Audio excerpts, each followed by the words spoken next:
Hello Year 10, it's Miss Bailey here. In this video we're going to be looking at moles, mass and MR. Now we introduced this concept of moles last lesson and we said that this was used as a counting unit for a specific number. So we said that 1 mole was equivalent to 6.02 times 10 to the 23 representative particles or representative units. And we looked at 3 different representative units that we would come across in our questions. So we looked at atoms, for example, our metals, carbon and our noble gases. We looked at molecules, which would include our water and also diatomic elements such as oxygen. And then we also looked at formula units, such as sodium chloride and other ionic compounds, where we just look at the ratio of those positive and negative ions.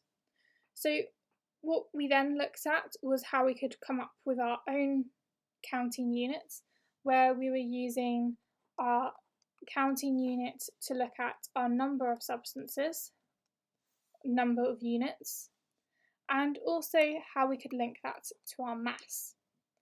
What we're going to look at today is how we can link our moles, our counting unit, our mass, and also our MR. So this is our relative molecular mass of our substance. So last lesson we looked at Krispy Kreme donuts, and we said that 1 box was equivalent to 12 donuts, and we could also use that word of a dozen to represent that. And we said that in 2 boxes we would have 24 donuts. How many donuts would there be in 5 boxes? So the answer there is 60 donuts. So how did we do that? So we looked at how many was in 1 box, we looked at how many boxes we have, and we multiplied those 2 numbers together. So 5 times 12 to give us 60. How many boxes would you need to get 120 donuts? So the answer here is 10 boxes. So again, how did you do that step? So in this case, you would have done the number of donuts that you needed divided by the number of donuts in a box in order to get the number of boxes that we have. So can you write an equation linking our number of boxes and our number of donuts? Pause the video whilst you have a go at this. So in chemistry, we can consider our box to be equivalent to our mole and our number of donuts to be equivalent to the mass, because one of our definitions of a mole is that it's the relative formula mass expressed in grams. So we looked at the history of where the number 6.02 times 10 to 23 came from last lesson, Avogadro's number, and that was because it was the number of atoms in 12 grams of carbon-12. So what we're saying there is that 1 mole of carbon-12 is equivalent to 12 grams, and that 12 is the relative formula mass of an atom of carbon-12. And so just like with the donuts, we are using exactly the same numbers because 12 is the same as the number of donuts in a box, and so you can see that those calculations follow through in exactly the same way. So what we are doing here is we are linking our mole to our mass, but using that relative formula mass. So 12 is our relative formula mass of carbon. So with 2 moles of carbon-12, so what we were doing here was our 2 moles times our relative formula mass of 12 gives us 24 grams, our mass. So what we did there was we did moles times the MR to give us a mass. And similarly here, we've done 5 times 12 to give us 60. Moles times MR is our mass. and then how many moles of carbon-12 in 120 grams. So there we had our mass of 120, and we divided that by 12, and there we got an answer of 10. So what we did there was we did our mass divided by our MR to give us moles. But that's exactly the same equation. We've just rearranged it by getting our MR onto the opposite side by doing the opposite function. So here we were timesing, so to get it onto the other side, we needed to divide. So we can consider this as two equations. Our relative atomic mass for atoms, such as carbon and lithium.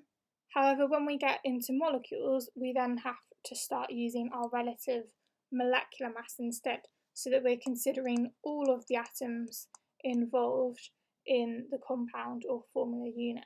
So to keep it simple in terms of remembering, we could just consider just this MR equation, because we know that our MR is the sum of the ARs for everything that's in that formula. But if we had, for example, just lithium, and we wanted to know the relative molecular mass of lithium, it would just be equivalent to our relative atomic mass of lithium, as there is only one atom of lithium present in that formula. Okay, so let's look at how we can use this equation in practice. So to start with, we have a question asking us how many moles there are in 19.5 grams of potassium. So our first step is listing the variables that we know. So we know what our mass is, 19.5 grams, and we know that we're trying to find out how many moles there are in that amount of potassium. So then our third variable, our MR, this we can get from our periodic table. So potassium is a metal, and so it exists as potassium atoms. And from our periodic table, we would see that its relative atomic mass is 39. So the relative molecular mass for potassium, as it is just atoms of potassium, is just 39. So then what we need is our equation to work out our number of moles. Now, from our PowerPoint, we saw that we can work out our mass by doing our moles times our MR. And so the equation that we need here, in order to work out our number of moles, we need to rearrange this to get it as moles as the subject. So we need to take the MR onto the other side by doing the opposite of what it is currently being doing. So at the moment it's being multiplied, and therefore to get it onto the other side we're going to need to divide. So we're going to be doing our mass divided by our MR. So we can now substitute in our values. So 19.5 divided by 39, and then in our final box we can state our answer of 0.5 and our units of moles. Pause the video whilst you have a go at question 1.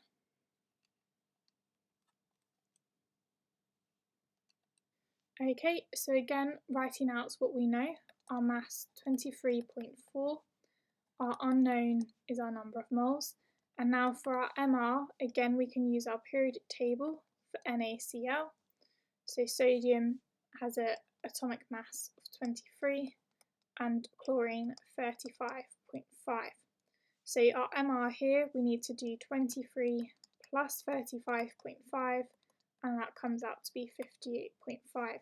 And again, we can use that same equation, mass divided by MR, to get our moles, and then substitute in our values. So 23.4 divided by 58.5, and that comes out to be 0.4 moles. So question 2 and question 3, those are the chemical formulas that you'll need in order to work those out.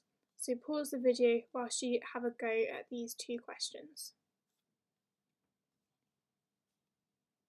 Okay, so question 2, we have our mass of 76.8, our moles is unknown, and for our MR we do 32 for the sulphur plus 2 lots of 16 for the O2, and that comes out to be 64.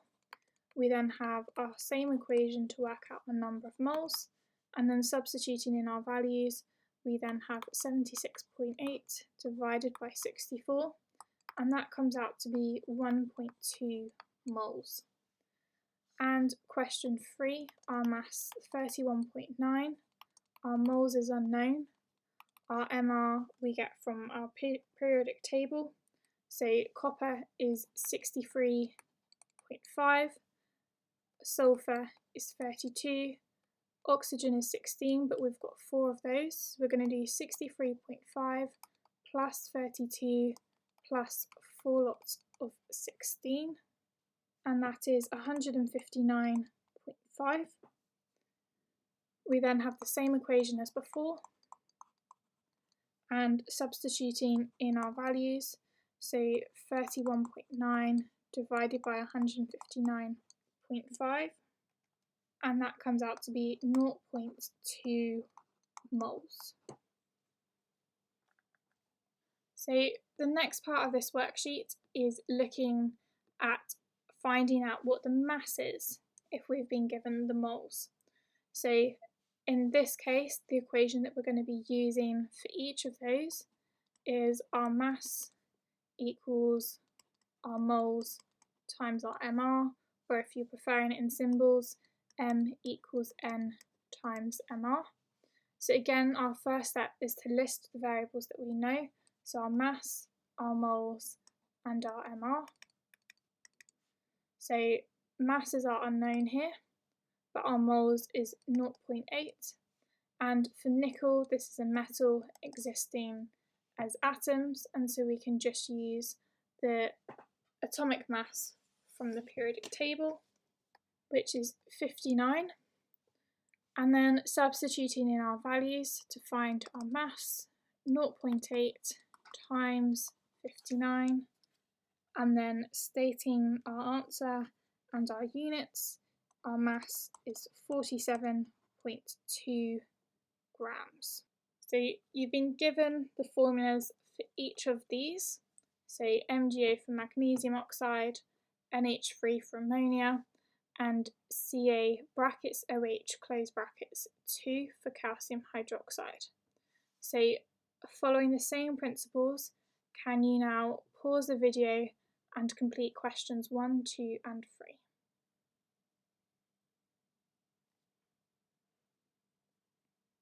So our answer for question 1 is 20 grams. Our answer for question 2 is 27.2 grams. And for question 3, our answer is 103.6 grams. So check your answers to those. If you didn't get those answers, where do you think you might have gone wrong? So look back through your workings, follow the method through, and double check your values for your relative molecular mass. So you now have some more questions to have a go at on this worksheet. So this question 1, looking at the number of moles of each substance, is like the first section of the worksheet we've been working through in this video. Do pay attention to the masses though, you will need to convert some of those to grams. And then question 2 are similar style to the second section of the worksheet we've been working through in this video, looking at calculating the mass of the substances. And then question 3 is asking us to find the relative formula mass, so the MR. Thank you all for watching and see you next time.